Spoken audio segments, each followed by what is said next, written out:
走进现实生活，讲述离奇故事。大家好，我是小陈，欢迎观看陈峰故事。你确定是叫刘林燕？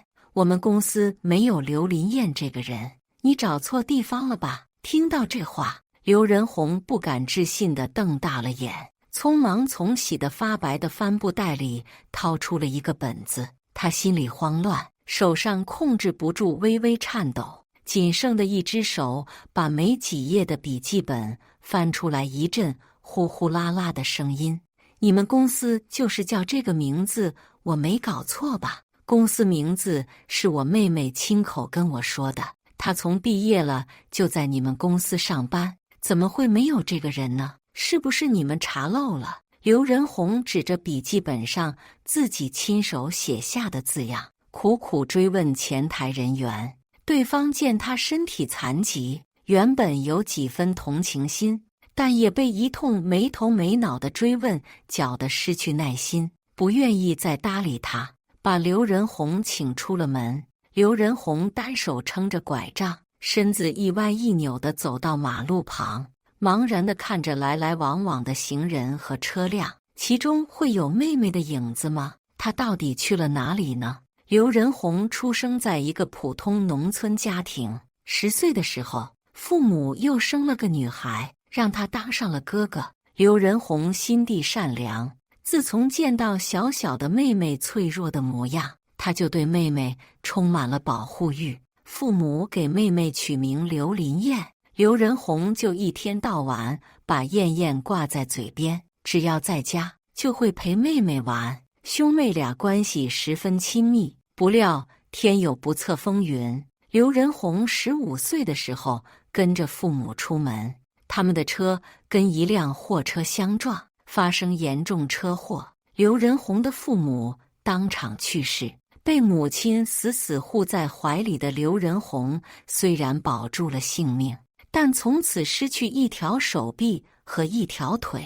从医院醒来的刘仁红得知父母去世和身体残疾，痛不欲生。好在5岁的刘林燕因为待在家里平安无事，从此成为刘仁红心里唯一的支柱和牵挂。刘仁红的医疗费用不仅花光了家里的积蓄，还欠下了一笔钱。亲戚们都怕惹上兄妹俩这个大麻烦，纷纷避之不及。刘仁红的姑姑倒是心生怜悯，但她能力有限，只能收养一个孩子，想带走已经长大懂事的刘仁红。你妹妹太小了，把她送去福利院吧。刘仁红一听要把妹妹送走，就紧张地护住了妹妹，连连摇头。姑姑，你走吧，我不会抛下燕燕的。见怎么劝刘仁红，她都不答应。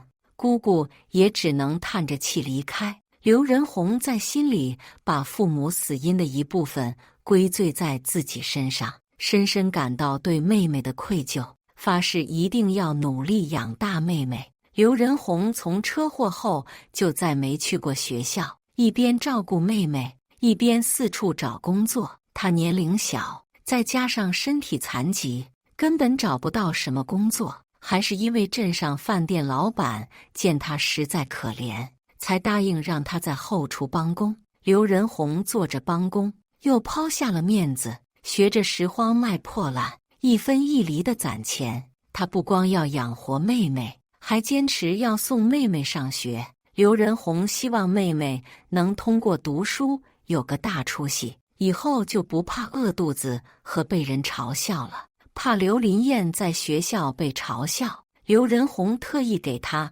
买了新衣服、新书包，即使这些钱要从她的饭钱里省。刘林燕到了10几岁的时候，见哥哥实在辛苦，提出要辍学和刘仁红一起打工。你说什么瞎话？好好读你的书，我吃苦不就是为了你以后能考上好大学有出息吗？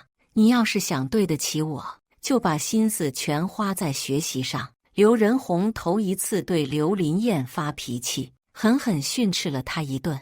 他怕妹妹再起这样的心思，从此对妹妹在学习上的要求越发严厉，千盼万盼刘林燕最终考上了一所不错的大学。送妹妹坐车去上学的时候，刘仁宏掏出了身上所有钱，一股脑塞给了妹妹：好好读书，没事不用惦记家里，缺钱了就给我打电话。而车子一启动，刘仁宏就红了眼，但他腿脚不方便，追不了车，站在原地默默流泪。刘林燕在大学的第一个假期就打电话说不回家了，要在学校附近找个工作，因为家里经济确实紧张。刘仁宏没有反对，但后来的假期，刘林燕都没回过家。刘仁宏有些不同意，但他拿远在城里的刘林燕没办法。大学整整4年，刘仁宏都没再见刘林燕的面，只能通过电话知道妹妹最近的消息。哥，我进一家大公司上班了，以后我能给你打钱了。刘仁宏很高兴，忙追问公司名字，但刘林燕却支吾了一阵，才说了一个名字。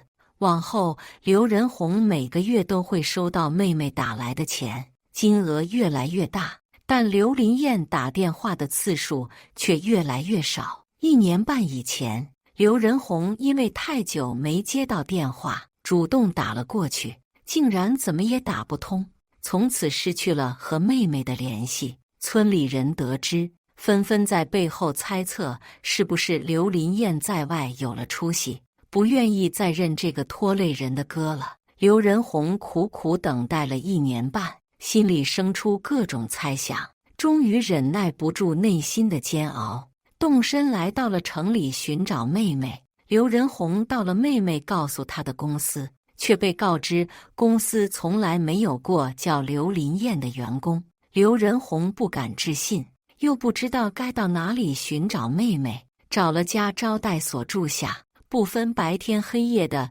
在外四处游走寻找妹妹。在刘仁宏就要绝望的时候，他突然接到了来自警察的电话，听清了对方的话，刘仁宏瞬间脑子一片空白。你好，请问是刘林燕的家属吗？刘林燕现在进了医院紧急抢救，我们联系不上其他联系人。妹妹怎么会进了医院急救？刘仁宏心里慌乱无比，几乎要捏不住手机，本就站不稳的身子直接踉跄了下，差点摔倒。我是他哥，他在哪里？他怎么了？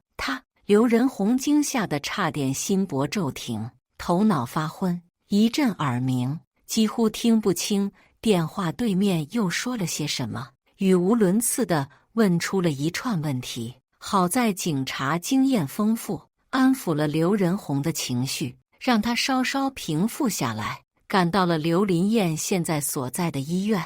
刘仁宏赶到医院时，刘林燕已经抢救完，被送进了病房。见到妹妹的第一眼，刘仁宏就情绪崩溃，扑在了刘林燕的病床边，痛哭出声。刘林燕的头脸都被蒙上了纱布，裸露在外的手臂上布满青紫，遭受了什么样程度的虐待，一看便知。傻妹妹呀，在外面被欺负了，怎么不告诉哥呀？等你醒了，咱们就回家。先前的刘仁宏猜想过妹妹是不是真的抛弃他了，但此刻他什么也不想问。妹妹满身伤痕的样子让他心疼得无以复加，只想带妹妹回家。刘仁宏就守在刘林燕病床前，寸步不离，直到妹妹醒来。刘林燕清醒过来，见了哥哥，话还没出口，眼泪就先一步决堤。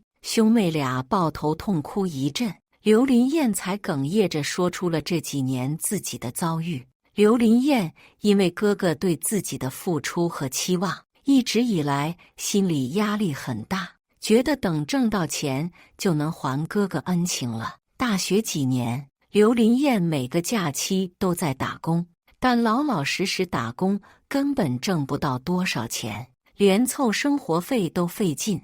刘林燕对金钱的渴望更大了，所以在大学刚毕业后没有抵抗住金钱的诱惑，跟着一个提出拿钱包养她的男人走了。怕哥哥怀疑，刘林燕撒谎自己进了公司上班，实际上这几年一直跟在那个男人身边。起初，刘林燕确实拿到了钱，也过上了自己从未体验过的生活。她不敢让刘仁宏知道自己读了这么多年书，跑去当人情妇了，就渐渐减少了与哥哥的联系。可后来包养她的男人新鲜劲过了，就对她态度恶劣，非打即骂，拿先前给她的钱要挟她，甚至抢走了她的证件和手机，让她逃也不敢逃。这次男人下手太重，怕真出人命，才送进了医院。医生见刘林燕的伤势不对劲，报了警。男人得知，赶紧逃之夭夭。刘仁宏这才有机会再见妹妹，兄妹俩都痛过哭过，能再见已经不易。谁也没有追究先前缺失的那10年，相携着回到了家。感谢大家的观看，欢迎大家在下方评论区讨论。如果你喜欢这类故事，记得点击订阅陈峰故事，并分享给更多的人，这会对我帮助很大。再次感谢大家的观看。